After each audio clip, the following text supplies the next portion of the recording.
The most intelligent individuals don't feel the need to speak first or argue their point. They don't try to prove themselves or seek validation from others. Instead, they observe, wait, and then act with precision, often without saying a word. Friedrich Nietzsche understood this concept better than most, as he wasn't interested in being popular or accepted. His focus was on acquiring power, not the kind that demands attention, but the kind that operates unseen, bending reality without making a sound. Nietzsche recognized that words can be noise, while silence can be leverage. In a world obsessed with making noise, where everyone is encouraged to speak up, share their thoughts, and defend themselves, the intelligent individual stands out by doing the opposite. They don't rush to speak, explain, or react. They understand that every time they speak, they reveal themselves. And the more they reveal, the less power they hold. In a world where people overshare, overreact, and overexpose themselves, the one who remains silent becomes the most powerful person in the room. Nietzsche believed that real intelligence is not about speaking well, but about knowing when to remain silent. Silence has the power to make people uncertain, to make them project their thoughts and doubts onto you. And in that space, you gain control over the narrative, not by forcing your perspective, but by giving them nothing to attack. The smartest people win by letting others unravel themselves. They don't argue with those who don't deserve their attention, nor do they try to explain their intentions to those who have already made up their minds. They don't react emotionally, as silence often speaks louder than words. By not engaging, they conserve their energy and avoid revealing their weaknesses.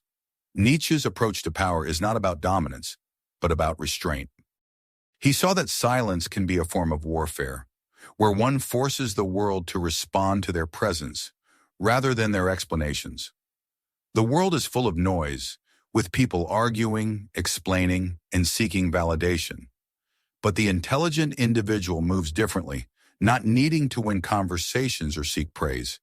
They realize that when they stay silent, people expose themselves, revealing their true intentions and character. In negotiations, the person who speaks first often loses. In conflicts, the person who reacts first usually loses control. In relationships, the person who explains too much often loses respect. In leadership, the person who speaks the least is often listened to the most. Why? Because silence is not absence, but pressure, and pressure makes people reveal who they truly are. Nietzsche believed that real strength lies not in noise, but in formless control. The person who can remain still while others spiral out of control wins everything without asking. People fear what they cannot read, and they fear unpredictability. They fear the quiet person who doesn't react, as it means they know something. And the more silent you are, the more people project onto you, assuming you're powerful, wise, or dangerous. The final form of quiet power is becoming unreadable. When people can't define you, they can't control you. Nietzsche said, "Invisible threads are the strongest ties." He was talking about influence, not friendships. The strongest influence is the one people don't see happening. The smartest people don't need recognition or to dominate the spotlight. They influence by creating gravity, an unspoken presence that says, "I see everything, but I owe you nothing." When you carry that energy, you never have to prove who you are, as people feel it before you ever speak.